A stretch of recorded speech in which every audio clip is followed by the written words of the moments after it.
If you're just joining us, let me catch you up, but first, you'll find the link to part 1 in the description below if you want the full story from the beginning. My name is Emily Carter. I'm a photographer, and in part 1, I told you about the night that changed everything. The night I finally confessed my feelings to Alex Bennett, my best friend's billionaire sister.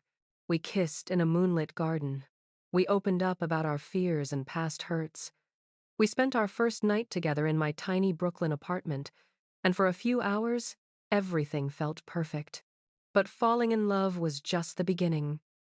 What I didn't know that night was how hard it would be to build a relationship when our worlds were so different. How it would feel when the media found out. How we'd have to fight for what we had when everyone else questioned if it could last. This is part 2 of our story. This is where Alex and I learned what it really means to fight for love. This is where everything got real. We climbed the 4 flights of stairs in silence, our footsteps echoing in the narrow stairwell. My heart hadn't stopped racing since we left the car. Alex was coming up to my apartment. She was going to see how I really lived, the peeling paint, the cramped spaces, the evidence of a life built on passion instead of profit. At the 3rd floor landing, I heard her breathing a little harder. Not used to walk-ups? I teased gently, trying to calm my own nerves. She laughed, slightly breathless. I have a penthouse with a private elevator. This is... She gestured at the flickering hallway light and chipped walls. Different. Welcome to how the other half lives. We reached my door on the 4th floor. I fumbled with my keys, suddenly hyper-aware of everything: the faded welcome mat, the neighbor's loud TV, the fact that my apartment was probably a mess. You really don't have to come in, I said, giving her one last out. It's late, and you probably have early meetings. Alex gently took the keys from my shaking hands and looked at me with those devastating green eyes. Emily, I want to be here. Stop trying to push me away. She was right. I was doing exactly that, giving her excuses, reasons to leave, because some part of me still couldn't believe this was real. I unlocked the door and turned on the lights. Alex stepped inside, and I held my breath, waiting for her reaction. My studio apartment was tiny, maybe 400 square feet total. The kitchen was barely big enough for one person. My bed was in the corner, unmade from this morning. My second-hand couch had a blanket draped over it to hide the worn upholstery. Everything was cluttered but clean, cramped but lived in. But Alex wasn't looking at any of that. She was looking at the walls. Every single wall in my apartment was covered with photographs. Some were framed. Most were just tacked up with pushpins. Wedding shots, portraits, candid street photography, nature scenes. My entire portfolio displayed like a gallery that had run out of space. Emily, she breathed, moving closer to examine them. These are... I know. It's a lot, I said quickly. I just never have enough wall space, and I like being surrounded by... Beautiful. She turned to look at me. They're beautiful. You're incredibly talented. Warmth spread through my chest, pushing away some of the anxiety. She moved slowly around the room, taking time with each photograph, really looking at them, not just glancing politely. This one, she pointed to a photo of an elderly couple dancing at their 50th anniversary. The way you captured the light in her eyes, the way his hand rests on her waist like she's the most precious thing in the world. It's not just a photo, it's their entire love story in one frame. That was one of my favorite weddings, I said softly, coming to stand beside her. And this? She indicated a street photograph I'd taken in Manhattan. A little girl jumping over a puddle, frozen mid-air, pure joy on her face. You don't just take pictures, Emily. You tell stories. You capture souls. No one had ever understood my work like this. No one had ever looked at my photographs and seen what I was trying to say with them. Can I ask you something? Alex said, still studying the photos. Of course. Why photography? What made you fall in love with it? I'd been asked this question before, usually by clients making small talk. But the way Alex asked, like she genuinely wanted to understand, made me want to tell her the real answer. I sat down on my worn couch. Alex joined me, maintaining a careful distance between us, like she was waiting for permission to get closer. When I was 16, I started. My mom got sick. Cancer. She spent months in the hospital, and I spent months visiting her. It was awful. The sterile white walls, the beeping machines, the smell of antiseptic. Everything felt scary and uncertain. Alex's hand found mine, squeezed gently. I held on. One day, I brought a disposable camera to the hospital. I started taking pictures of her, not the sick version, but the real her. Laughing at terrible jokes, reading her favorite books, looking out the window at birds. And those photographs, my voice cracked. They reminded us that she was still herself, that life was still happening, even in the hardest moments. Did she? Alex asked gently. She survived. She's been in remission for 11 years now. I smiled through the tears that had gathered in my eyes. But those photographs taught me something. Photography isn't just about capturing pretty moments. It's about bearing witness. It's about saying, this matters. This person matters. This moment is worth remembering. Alex was quiet for a long moment. Then, show me more. Tell me the stories behind them. So I did. For the next hour, I walked her through my apartment, explaining the photographs on the walls. The couple who'd eloped in Central Park during a rainstorm. The quinceañera where the birthday girl's dress caught on fire from the candles and everyone had laughed instead of panicked. The proposal that went hilariously wrong when the ring fell into a storm drain. But they got engaged anyway because the love mattered more than the ring. Alex listened to every story, asked questions, laughed in all the right places, and somewhere during that hour, the distance between us on the couch disappeared.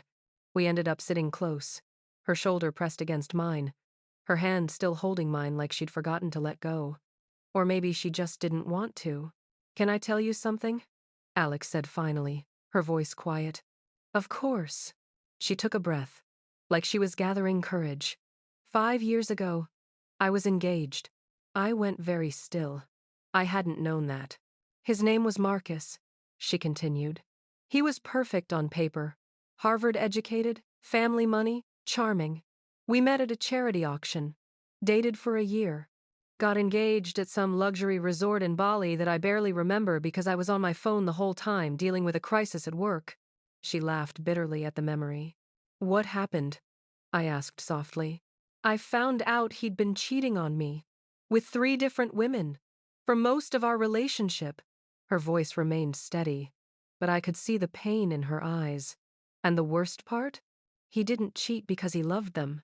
He cheated because he was bored, because I worked too much, because I wasn't fun anymore. Alex. My heart broke for her. After that, I built walls. Big ones. I told myself it was better to be alone than to risk that kind of humiliation again.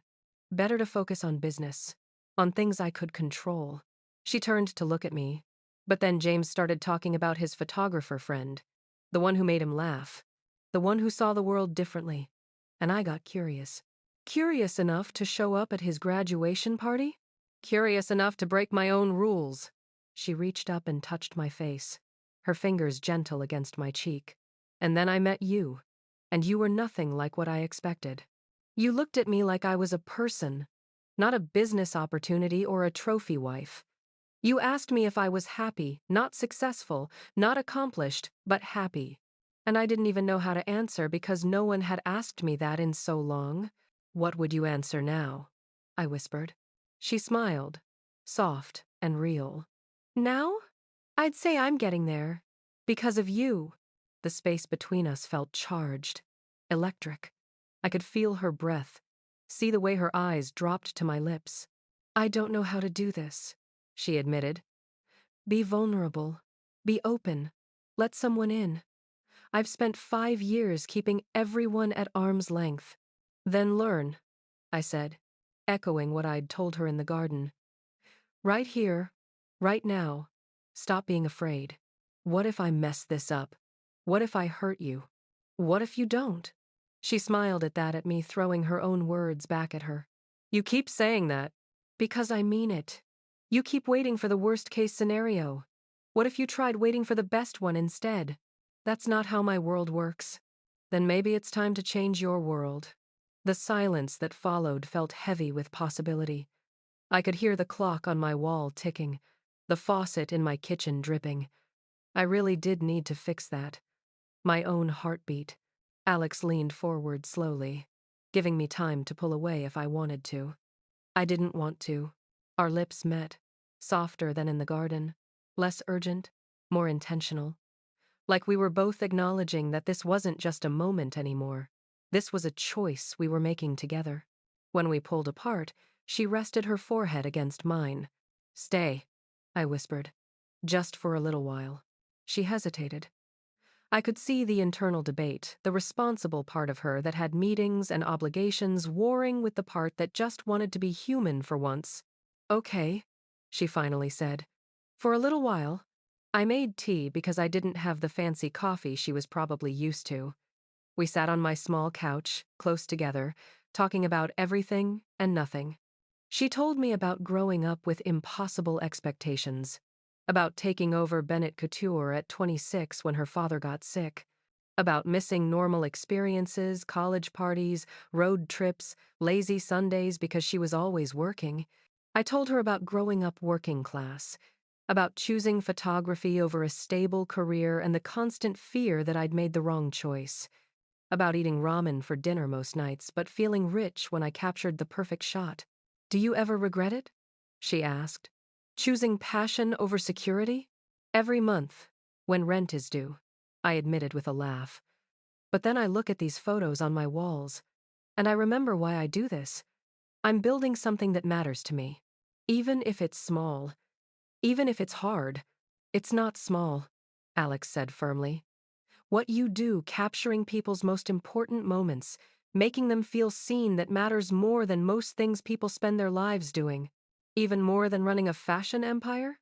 Especially more than that." She smiled sadly. "Fashion is beautiful, but it's fleeting. Trends change, clothes wear out. But photographs? They last forever. They become family heirlooms. Proof that people existed, that they loved, that their lives mattered. I'd never thought about my work that way." "You should paint," I said suddenly. "What?" "You told me at James's graduation that you always wanted to paint. You should do it. Not for business, not for profit. Just because you want to." I wouldn't even know where to start anymore. "So start badly. Start messy. That's how all art begins." I squeezed her hand. "You spend so much time being perfect, Alex. Maybe you need to do something just for the joy of it. Something that doesn't have to be good or profitable or strategic." She looked at me with such tenderness it made my chest ache. "How do you do that?" "Do what?" "Make everything seem possible." "Because it is possible. You just have to let yourself try." She pulled me closer, wrapping her arms around me. We sat like that, holding each other, until I felt her breathing slow and deepen. "Alex? Hmm? Are you falling asleep?" "Maybe." Her voice was drowsy. "This is nice. You're comfortable." I smiled against her shoulder. "Come on. Let's get you to bed." "I should go home. You're exhausted. And it's almost 2 in the morning. Stay, please." She was too tired to argue. I led her to my bed, just a full-size mattress with mismatched sheets, nothing like whatever luxury bed she had at home. But when she lay down, she sighed like it was the most comfortable place in the world. I lay down beside her, and she immediately pulled me close, tucking me against her chest. "Thank you," she murmured into my hair. "For what?" "For seeing me. The real me. Not the CEO or the Bennett name, just me. Always," I whispered.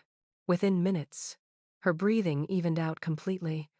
She was asleep, holding me like I was something precious she was afraid to lose. I stayed awake a little longer, listening to her heartbeat, feeling the rise and fall of her chest. This woman, brilliant, powerful, vulnerable, had chosen to let me in, had chosen to stay, had chosen me. And lying there in my tiny apartment with its leaky faucet and second-hand furniture, I felt like the richest person in the world. Because love, real love, isn't measured in bank accounts or square footage or fancy cars. It's measured in moments like this. In trust given. In walls coming down.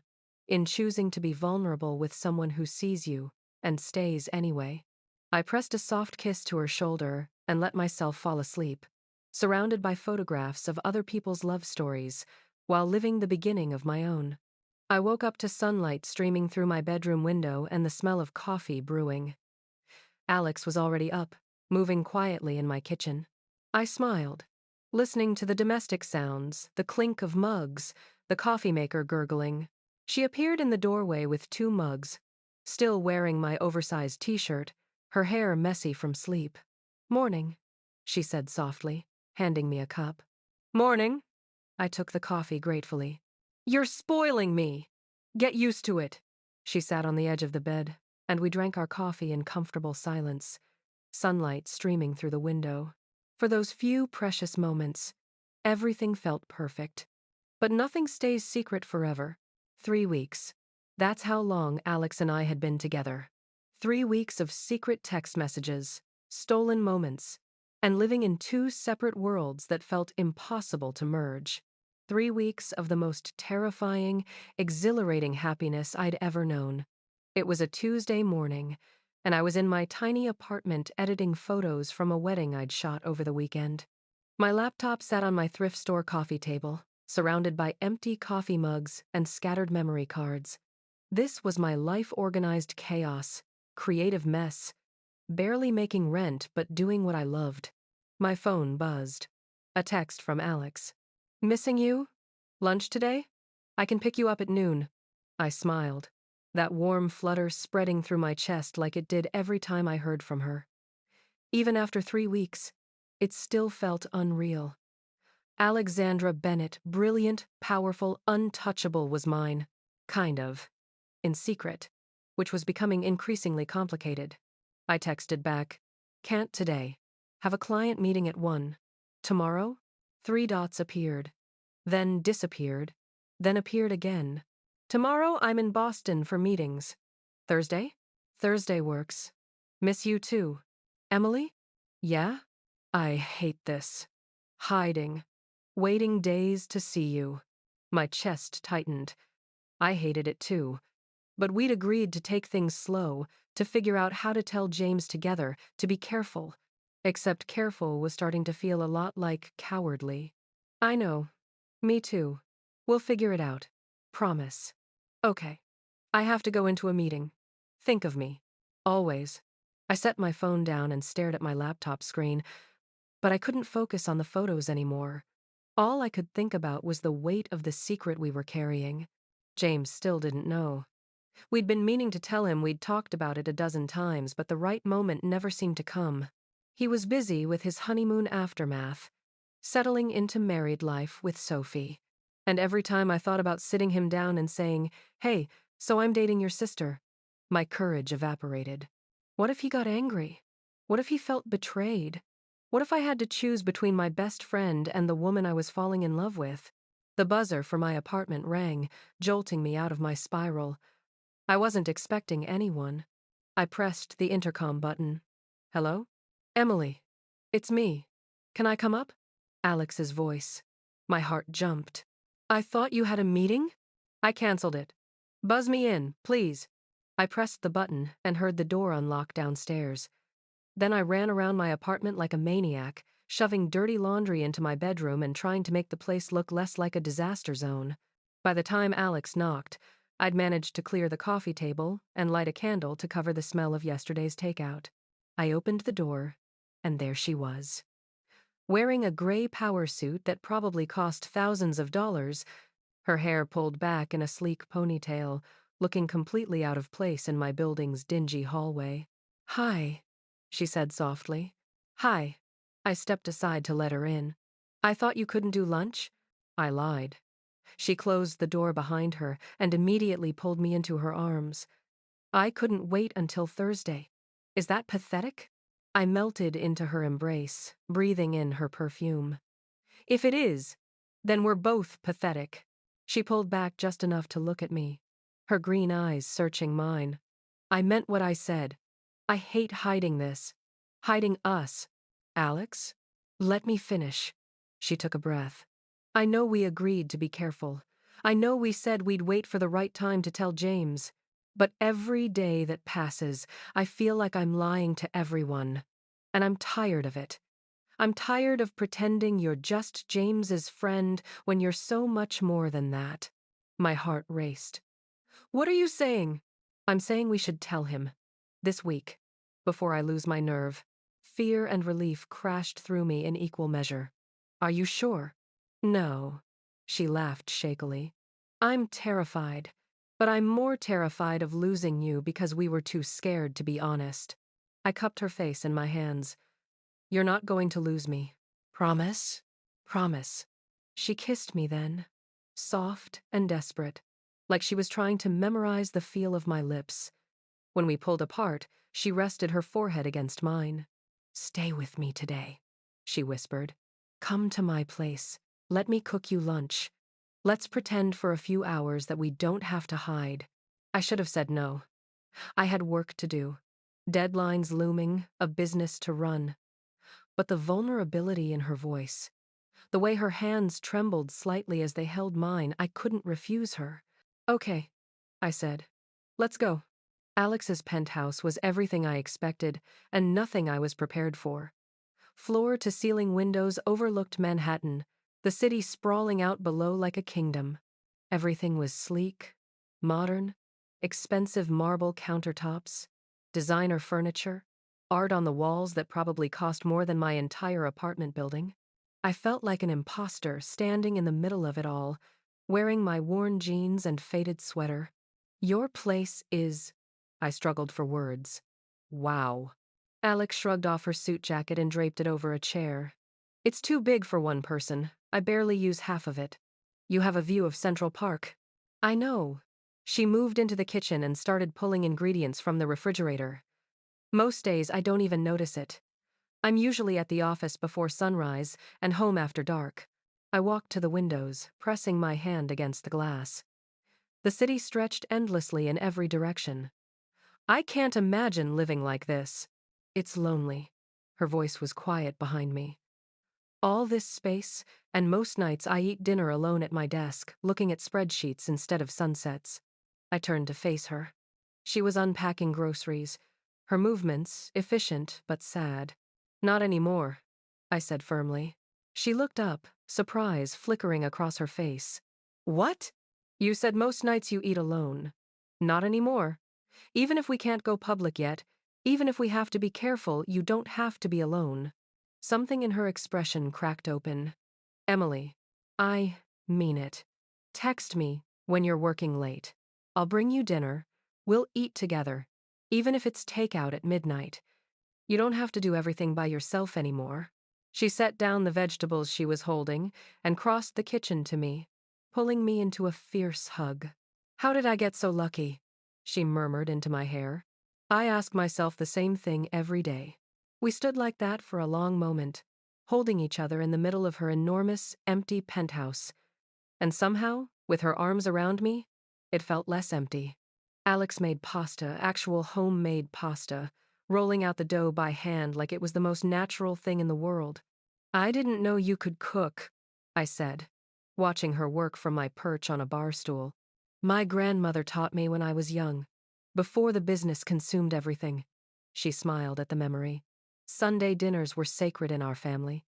No work talk, no phones, just food and conversation. That sounds nice. It was. She cut the pasta into neat strips. After my father got sick and I took over the company, those dinners stopped. Everyone was too busy, too stressed. We forgot how to just be together. Do you miss it? Every day. She looked up at me. That's what I meant earlier, about watching my life from a distance. I've spent so long building an empire that I forgot to build a life. I reached across the counter and took her hand. Then let's build one. Together. You make it sound simple. Maybe it is. Maybe we're the ones making it complicated. She squeezed my hand. God, I hope you're right. We ate lunch at her dining table, which seated 12 but felt intimate with just the two of us. The pasta was incredible, and I told her so about 15 times until she laughed and told me to stop. I'm serious, I insisted. If the whole billionaire CEO thing doesn't work out, you could open a restaurant. Noted. She smiled. What about you? What's your backup plan if photography doesn't work? Bold of you to assume I have a backup plan. Emily. I'm kidding. Sort of. I twirled pasta on my fork. Honestly, I never let myself think about a backup plan. Photography is it for me. It's the only thing I've ever wanted to do. That's brave. That's terrifying, I corrected. Every month, I wonder if I'll make rent. Every slow season, I panic that I've made a huge mistake. But then I photograph a wedding, or a family, or capture a moment that makes someone cry with happiness, and I remember why I do this. You're passionate about your work. Alex's gaze was soft. I admire that. You're passionate about yours too. Am I? She set down her fork. Sometimes I wonder if I'm passionate or just trapped. My father built Bennett Couture from nothing. When he got sick, everyone expected me to take over. I never asked if it was what I wanted. What would you want? If you could do anything? She was quiet for a long moment. I think I'd want to paint. Actually paint, not just talk about it at parties. I'd want to travel without it being for business. I'd want mornings that don't start with emails and evenings that don't end with conference calls. She looked at me. I'd want time for the people I care about. You can have that, Alex. You're the CEO. You make the rules. It's not that simple when thousands of people depend on you for their livelihoods. I know. I reached for her hand again. But you can't pour from an empty cup. You have to take care of yourself, too. Is that what you are? She asked softly. Taking care of me? I'm trying to. She stood and walked around the table, pulling me to my feet and into her arms. You do, you know. Take care of me. Just by existing, by reminding me what matters. I looked up at her. What matters? This. She kissed my forehead. You. Us. Building something real instead of just profitable. My phone buzzed in my pocket, breaking the moment. I pulled it out and saw James's name on the screen. Hey, Sophie and I want to grab dinner this week. You free Friday? Guilt stabbed through me. I hadn't seen James since the wedding. I'd been avoiding him, afraid that one look at my face and he'd know everything. Alex saw my expression. What is it? James wants to have dinner Friday. Tell him yes. Alex. Emily. We can't keep avoiding him. And honestly? She took a breath. Friday would be a good time to tell him. About us. If you're ready. My hands started shaking. At dinner? In public? We don't have to make it dramatic. We'll just tell him the truth. That we've been seeing each other. That we care about each other. He's your best friend. He'll understand. Would he, though? I wanted to believe that.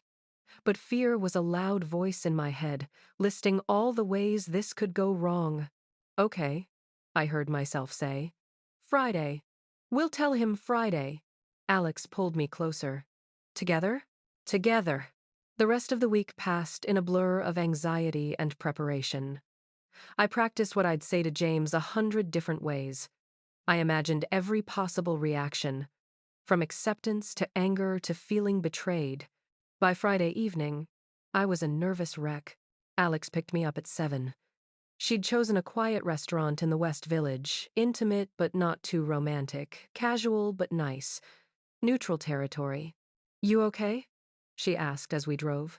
Absolutely not. My leg bounced nervously. I might throw up.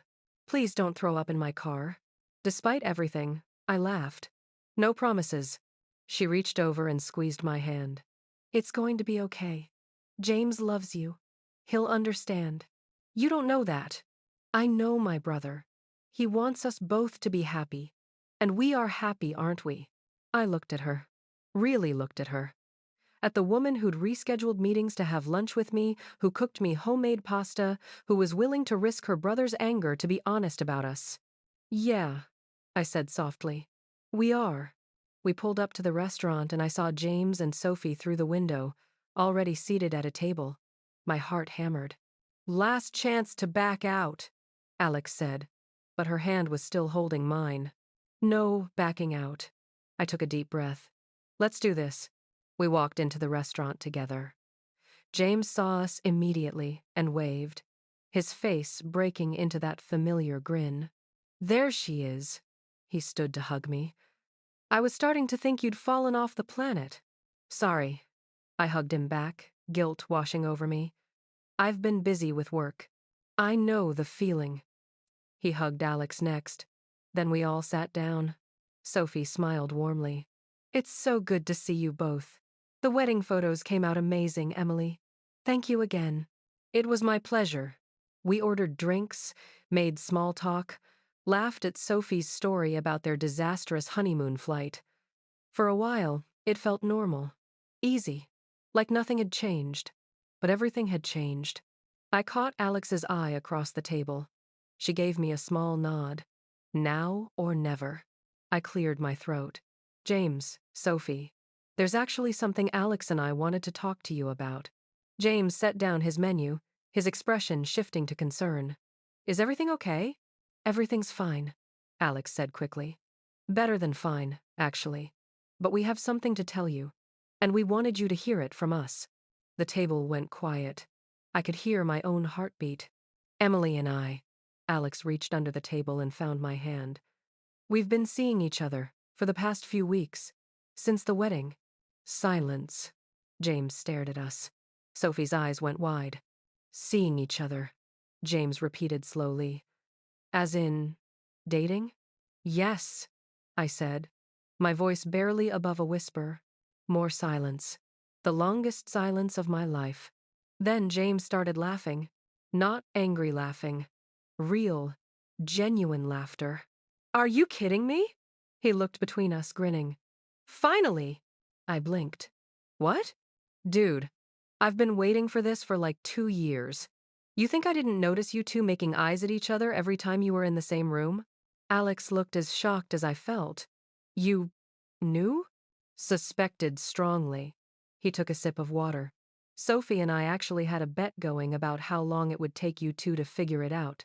Sophie nodded, smiling. I said before the end of the year. James said 6 months. Looks like he won. I couldn't process what I was hearing. You're not mad? Mad? James shook his head. Emily, you're my best friend. Alex is my sister. You're both incredible people. Why would I be mad that you found each other? Tears pricked my eyes. I thought you'd feel betrayed. Or weird about it. I mean, it's a little weird, he admitted. But only because I'll have to watch you two be all coupley at family dinners. Otherwise?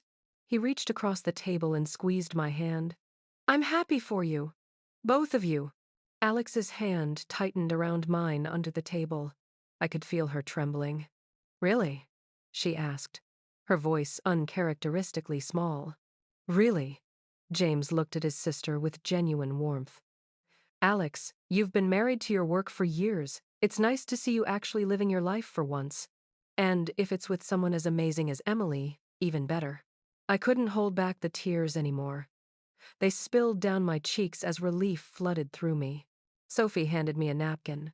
We're really happy for you guys. Thank you, I managed. I was so scared. I know, James smiled. That's why it took you 3 weeks to tell me. But honestly, Em, did you really think I wouldn't support you? I didn't know what to think. Well, now you know. He raised his water glass. To my best friend and my sister. May you be as happy as Sophie and I are. We all clinked glasses, and I felt something heavy lift from my chest. The secret we'd been carrying was finally out in the open, and the world hadn't ended. In fact, it felt like it was just beginning. Later that night, Alex drove me home. We were both quiet, processing everything. That went better than expected, I said finally. That's an understatement. She laughed, the sound full of relief. I can't believe he knew. He said he suspected. Same thing. She pulled up outside my building and turned off the car. Emily? Yeah? Thank you for tonight. For being brave enough to tell him with me. We did it together. We did. She leaned over and kissed me softly. No more hiding? No more hiding, I agreed. She smiled against my lips. Good, because I'm tired of dropping you off at your door and driving away. I want to stay. Then stay. Really? Really.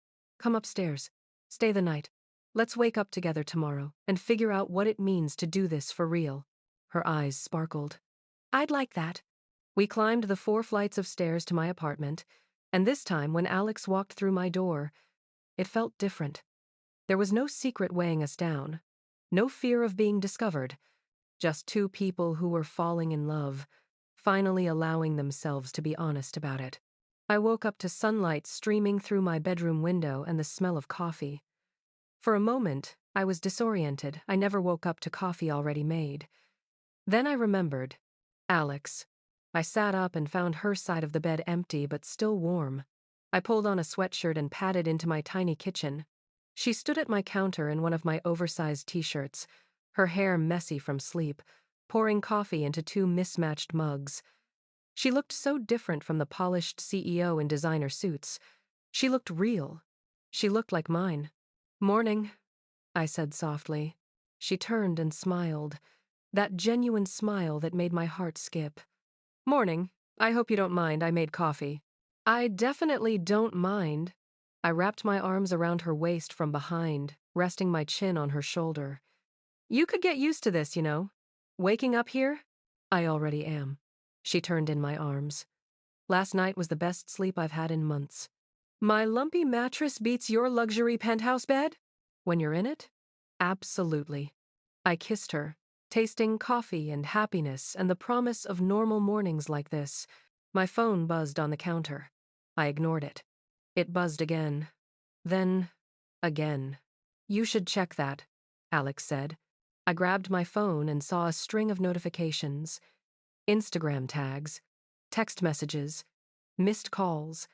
My stomach dropped. What is it? Alex asked, seeing my expression.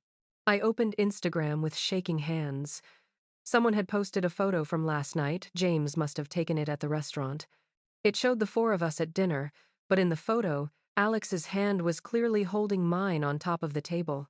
The caption read, "Double date night. So happy for these 2." And James had tagged both of us. Oh my God, I whispered. Alex took my phone and looked at the post. Her face went pale. He made it public. He probably didn't think. I stopped. How many people follow James? A few thousand. But his friends include journalists, business associates, people connected to Bennett Couture.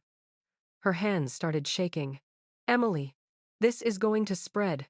Even as she said it, my phone buzzed with more notifications. Comments flooding in. Questions. Congratulations. And some that made my chest tight with anxiety. Wait, the Alexandra Bennett is dating a photographer? How did a regular person land a billionaire, LOL? Gold digger alert. I felt sick. Alex saw my face and immediately pulled me close. Don't read those. They don't know anything. Alex, people are going to think. I don't care what people think. But her voice was tight with tension. My phone rang. I looked at the screen. Unknown number. Don't answer it, Alex said. It rang again immediately. Different unknown number. Then, Alex's phone started ringing. She looked at the screen and closed her eyes. It's my PR team. You should answer. I don't want to. Alex, she answered, putting it on speaker. Hello? Miss Bennett. A woman's crisp voice filled my tiny kitchen. We have a situation. Photos of you with a woman went viral overnight. We're getting calls from media outlets asking for confirmation about your relationship status. We need to strategize a response immediately. What kind of response? Alex asked carefully. Ideally, we downplay it. Say you're just friends. The company's stockholders are conservative. We can't afford any controversy right now with the Tokyo expansion launching next month. My heart sank. I pulled away from Alex's arms. Downplay it, Alex repeated, her voice flat. Just until after the expansion launches. Then you can date whoever you want, but right now, the timing? No. Silence on the other end of the line. No? The PR woman repeated. No. I won't downplay it. Emily isn't just a friend. She's my girlfriend. And I'm not going to pretend otherwise to make stockholders comfortable. Miss Bennett, I understand emotions are high, but from a business perspective, Bennett Couture will survive me being in a relationship. And if our stockholders have a problem with who I date, they're welcome to sell their shares. I stared at Alex in shock. She met my eyes and took my hand. We'll release a statement, Alex continued. Something brief and professional. Alexandra Bennett confirms she's in a relationship and asks for privacy during this time. That's it. No apologies, no explanations. Another pause. If you're certain. I'm certain. Draft something and send it to me for approval. She hung up without waiting for a response. Then she pulled me back into her arms. You didn't have to do that, I whispered. Yes, I did. Your business. We'll be fine. And if it's not, I'll handle it. But I'm not hiding you, Emily. I'm not going to spend our relationship pretending you don't matter to me. I buried my face in her neck, overwhelmed. People are going to say terrible things. Let them. They're going to call me a gold digger. Say I'm using you. Anyone who knows you will know that's ridiculous. But they don't know me. They just see a nobody dating a billionaire and assume the worst. Alex pulled back and cupped my face in her hands, forcing me to look at her. You are not a nobody. You're a talented photographer building a career from scratch. You're kind and passionate and you see beauty in everything. You make me want to be better. And if people can't see that, that's their problem, not ours. Tears spilled down my cheeks. I'm scared. Me too. She wiped my tears with her thumbs. But we knew this wouldn't be easy. We knew people would judge us. The question is, are we going to let them win? Or are we going to fight for this? I want to fight, I said. But I don't know how. We fight by living our lives. By being happy. By refusing to hide. She kissed my forehead. We fight by staying together. The next few days were brutal. The photo from dinner spread across social media. Think pieces appeared in tabloids and gossip blogs. Billionaire CEO's secret girlfriend revealed. Who is Emily Carter? Inside Alexandra Bennett's surprising romance. Some articles were kind. Most weren't. People dissected every aspect of my life, my modest apartment, my used car, my small photography business. They questioned my motives, my character, my worth. The comments were worse. She's clearly using her for money. What does a billionaire see in someone so ordinary? This relationship won't last. She's just a phase. I tried not to read them. I failed constantly. My business took a hit. 2 clients canceled their bookings, saying they didn't want the media attention associated with me. Another one left a scathing review online saying they'd hired me before knowing I was that photographer. I cried in my apartment alone, questioning everything. Then Alex showed up at my door at midnight, still in her work clothes, carrying takeout and determination. I know you're reading the comments, she said, walking past me into the apartment. Stop it. I can't help it. Yes, you can. Here. She took my phone and put it in a drawer. No more scrolling. No more torturing yourself with strangers' opinions. Easy for you to say. You're used to media attention. And it still hurts every single time. She unpacked the food tie from my favorite place. But I learned a long time ago that you can't live your life for other people's approval. You'll drive yourself crazy trying. I lost clients this week because of us. Her expression darkened. What? 2 bookings canceled. They don't want the drama. I laughed bitterly. Apparently being associated with me is bad for their events. Give me their names. Alex, no. Emily, give me their names. I'll personally call them and what? Threaten them? That'll make it worse. I sank onto the couch, exhausted. This is exactly what I was afraid of. Your world and mine don't mix. I'm hurting your reputation. And you're hurting my business. That's not true. Isn't it? I looked at her. Your PR team wanted you to deny our relationship. Your stockholders are uncomfortable. And I'm losing clients because people think I'm using you. Alex sat beside me and took my hands. Listen to me. My PR team works for me, not the other way around. The statement we released was exactly what I wanted, honest and unapologetic. And yes, some stockholders are pearl-clutching, but our stock price hasn't dropped. Bennett Couture is fine. But I'm not fine. My business will recover. Any client who cancels because you're dating me isn't someone you want to work with anyway. She squeezed my hands. And Emily? For every client you lost, I guarantee you'll gain others. People who admire your work. People who don't care about gossip. You can't know that. I can, because I've been watching your Instagram. You've gained 5,000 followers this week, and half the comments on your photos are people praising your talent and asking about booking you. I hadn't noticed that. I'd been too focused on the negative. Really? Really. She smiled gently. The noise is loud right now, but it won't last forever. In a few weeks, some celebrity will have a scandal and everyone will forget about us. We just have to weather the storm. Together? I asked quietly. Together. She stayed that night, holding me while I finally let myself cry out all the fear and frustration. And when I woke up the next morning, she was still there. 2 weeks later, things started to shift. A major photography magazine reached out, the same one that had featured my work before. They wanted to do a profile piece, not about my relationship with Alex, but about my journey as a photographer building a business from scratch. This is huge, Alex said when I told her. This is the kind of exposure that will bring in real clients. They specifically said they want to focus on my work, not us. Good. That's exactly what should happen. Your talent should speak for itself. The interview happened at my apartment. The journalist was kind, professional, and genuinely interested in my photography philosophy. We talked about my mother's cancer, about capturing authentic moments, about the struggles of freelance life. At the end, she asked one question about Alex. Your relationship has gotten a lot of attention. How do you handle the scrutiny?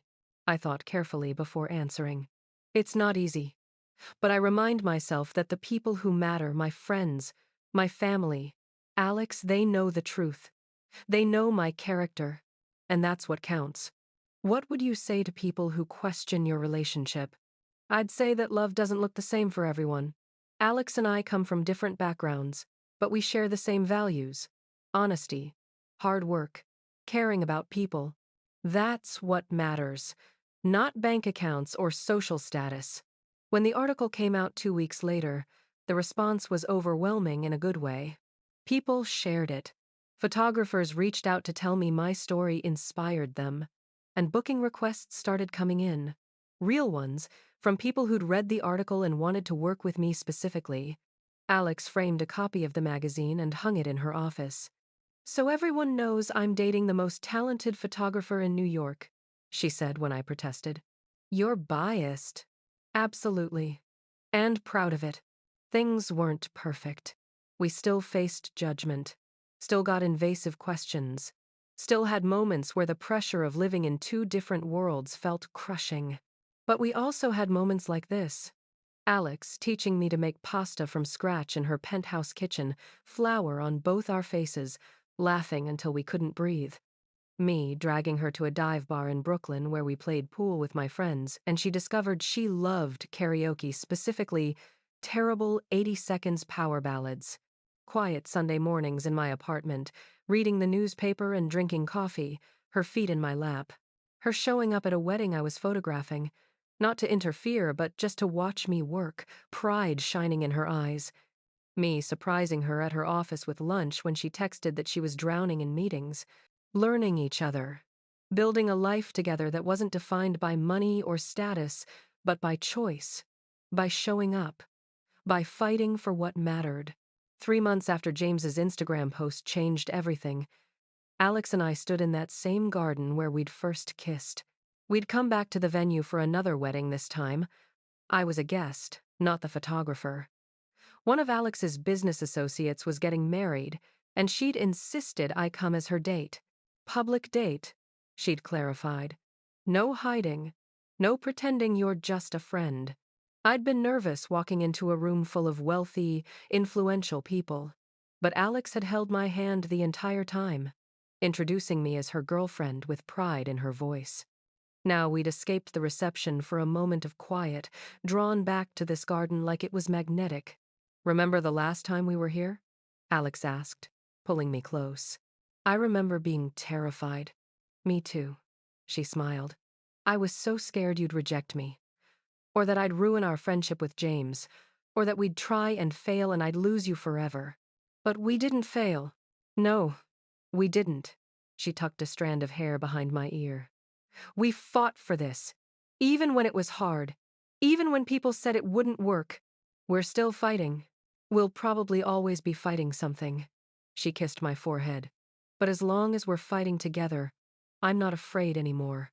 Music drifted from the reception, a slow song, romantic and sweet. Dance with me, Alex said suddenly. Here? Right here, where it all started. She pulled me into her arms and we swayed gently, alone in the garden with fairy lights above us and the sound of celebration in the distance. I love you, she whispered against my hair. I don't think I've said that enough, but I do. I love you, Emily Carter. My heart swelled so full I thought it might burst. I love you too. So much it scares me sometimes. Good scared or bad scared? Good scared. The kind that means it matters. The kind worth fighting for. She pulled back just enough to look at me, her green eyes shining. I want to build a life with you. A real one. Not just stolen moments and secret nights, but something permanent. Like what? Like mornings together every day. Like traveling together not for business, but for adventure. Like a home that's ours, not mine or yours. She took a breath. Like forever, if you'll have me. Tears pricked my eyes. Are you proposing? Not yet, she smiled. When I propose, I'll have a ring and a much better speech. This is just me telling you my intentions. I want forever with you, Emily. And I'm willing to fight for it as long as it takes. I pulled her close and kissed her, pouring everything I felt into it. When we pulled apart, we were both crying and laughing. Forever sounds perfect, I whispered. Yeah? Yeah. We stood there in the garden, holding each other while the party continued without us. Two women from different worlds who'd built something beautiful together. Something real. Something worth every challenge, every judgment, every moment of fear. Because love, real love, isn't about perfect circumstances or matching bank accounts or what other people think. It's about choosing each other, every single day, in the easy moments and the hard ones. It's about fighting for what matters. And we'd keep fighting, together. 6 months later, my photography book was published. The launch party was held at a gallery in Soho, my photos displayed on white walls, people actually paying to see my work. Alex stood beside me the entire night, her hand in mine, beaming with pride. You did it, she whispered. Your dream came true. One of them, I said, squeezing her hand. James and Sophie came, along with my mom and my closest friends. Even some of the people who doubted us showed up, congratulating me on my success. At the end of the night, after everyone had left and it was just Alex and me walking through the empty gallery, she stopped in front of my favorite photograph. It was from that first wedding, James's wedding. A candid shot I'd almost forgotten about Alex sitting in the front row during the ceremony. Her eyes not on her brother getting married, but drifting to the side. To me, I didn't know you included this one, she said softly. I had to. It was the moment I realized you were looking at me too. She turned and pulled a small box from her jacket pocket. My heart stopped. Emily Carter. She opened the box, revealing a simple, elegant ring. I promised I'd have a ring and a better speech when I proposed. So here it is. You make me believe in fairy tales. You make me want to be brave. You fought for us when I was too scared, and you've never stopped fighting since. Will you marry me? Tears streamed down my face as I nodded frantically. Yes! Yes! Absolutely yes! She slipped the ring on my finger, and I pulled her into a kiss that tasted like salt and joy and promises kept. When we finally pulled apart, I laughed through my tears. A billionaire and a photographer. People said it would never work. Good thing we didn't listen. She kissed me again. I love you. I love you too. Forever. Forever, she agreed. And standing there in that gallery, surrounded by photographs that told stories of love and hope and beautiful moments, we started writing the next chapter of ours. Together. So that's how we made it. That's how Alex and I built something real when everyone said it was impossible. If this story touched your heart, if Emily and Alex's journey reminded you that love is worth fighting for no matter the obstacles, please hit that like button and subscribe to Love Beyond Rules. And here's what I want to know. Have you ever fought for something everyone said was impossible?